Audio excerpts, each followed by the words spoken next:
is up, YouTube? Mitch here, the Squatch Northwest YouTube channel. And first off, subscribe, like. I don't think I said that in the last video. Gosh dang it. Subscribe, like, and comment, you guys. Really does help out the algorithm. Once again, going to be another short video today. We are in the house. We're in the renovation. We got something done that needed to get done for a while now. And I'm looking at it as I'm talking to you. But it feels good to have this part done, that's for sure. It's on the floor in the kitchen right at the doorway. So every time we came into the doorway and you would step right here, it would bow pretty bad, or, you know, pretty much was caving in.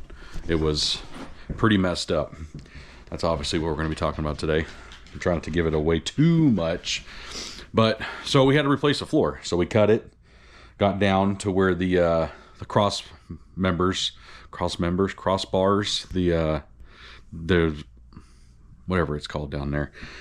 It's not all metal. I thought it was going to be metal, so I bought self-tapping screws, because I thought that's going to be the only way to get it to stick down into that. But no, there was actually 2x4s down there.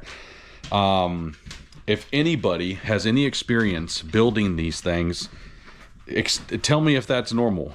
Because I have no idea if that is normal in this 1963 single wide trailer.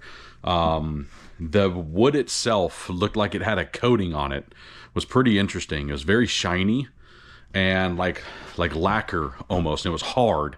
I mean, hard as a freaking rock. The wood is not rotting at all. It is really strange. It's crazy, crazy hard. So I don't know if that was something that happened and a different renovation from the people before me, but it don't look like it. I don't think this floor's ever been touched, except for what we have done.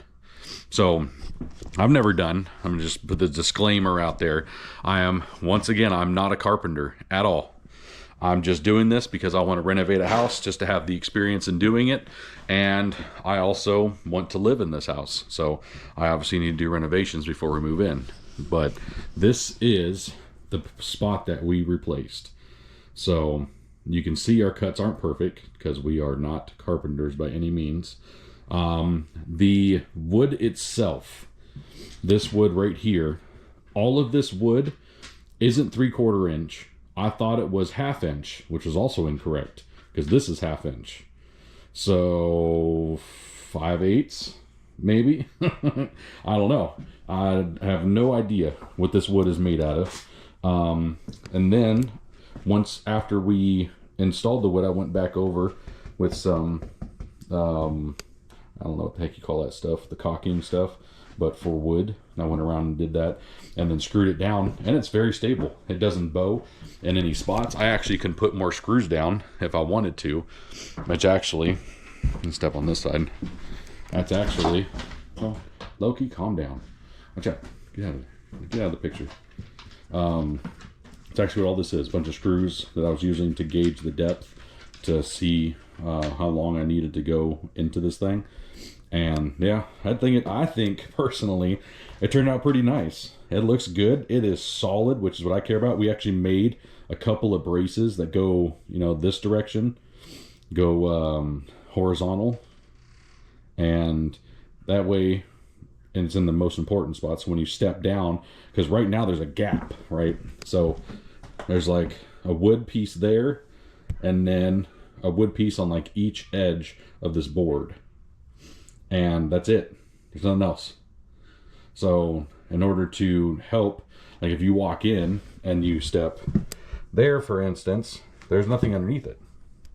So we put a brace there and then a brace on this side, because this is the spot that people, you know, when you open the door into the house, it's the first place you step.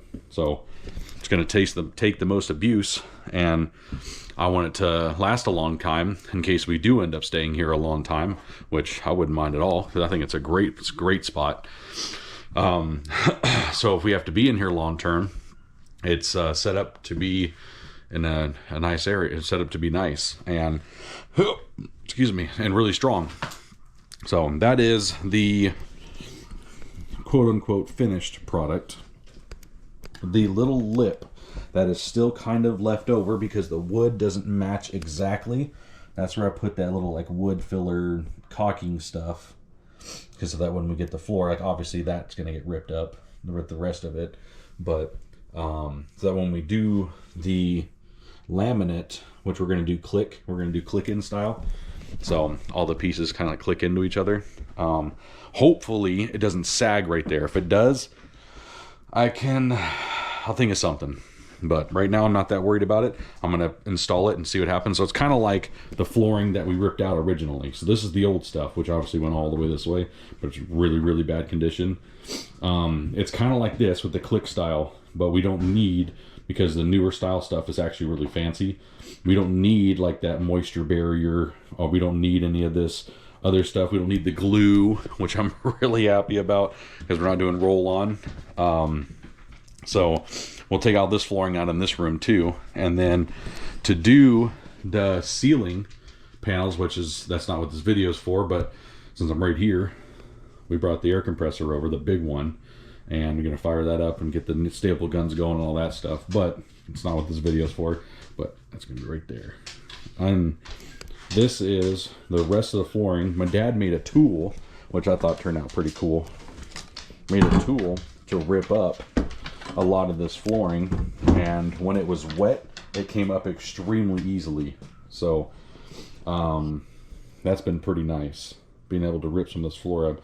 Like that right there is bare wood, and then you can see where the old whatever that is stuff is right there.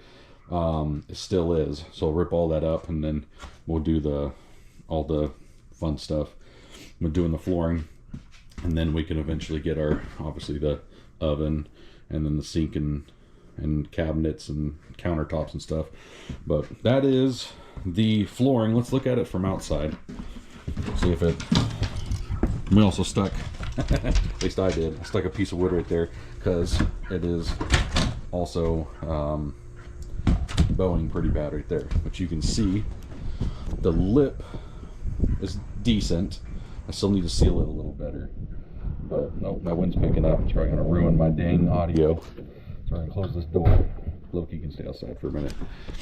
But hopefully that lip isn't too bad. But as I was showing, or I think I showed it, right here, you can see I got a nice little gap. I can fix that a couple of ways. I can fix it with some of the flooring. I can fix it with a weather, what do they call that? Not weather stripping, like a door gasket is a good way to put it. I'm not too sure what they're called, but I know I sell them at my work, and that'll at least stop some of the air coming in.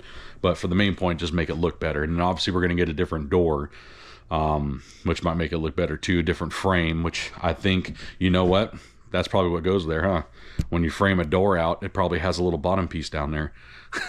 That would make sense. So that's probably what the gap is. And then same with like, because I had to rip some of this out, there's actually a gap right there you can see outside. So yeah, it's exactly what it is. So cool. See, I learned this stuff as I go. Luckily I'm not dumb, so that helps a little bit. But I also am no carpenter, and I don't know what the heck I'm doing most of the time. But once again, like I was saying in the other video about free stuff, free piece of wood. This was here with the house when I first got it in the master bedroom. So I was able to repair and fix this floor with 100% free wood, which I'm stoked about. I like that. Same with wood that's back here. Like, this is a free piece. We can use it wherever we want. All this is the paneling. It's going to go up there because it kind of looks like this. But yeah, all kinds of stuff. So that's exciting when I can do a repair, and the cost of maybe some nails and that liquid, that's what it's called, liquid nails, but for wood, but it's like brown stained. That's what I put around the edge to make it stay really well. But yeah, anytime I can do something for free and just have the cost of materials and, you know, some labor and maybe make my dad lunch or something, I'll take that any day. That's a good way to spend money. Because a lot of this stuff's going to be starting to get pretty expensive, especially when we start doing water heaters and stoves and that type of thing. But yeah, I'm actually really proud of my dad and I's work with this. I thought it turned out freaking awesome for us not being carpenters and just cutting. And yeah, I didn't even mention, so the majority of this was done by a Sawzall. Like, how could you beat that? That's not bad. Well, yeah, so if you guys like the video, I appreciate you watching. Make sure you guys like and subscribe, comment. Like I said, I know I should have made the video when we were doing it, so you guys can see us do it. I know I'm horrible at that. I need to get better. I'm even talking to my dad about that. But yes, thank you guys for watching. And if you want to see some more, let me know. Like, comment, subscribe. We'll see you in the next one.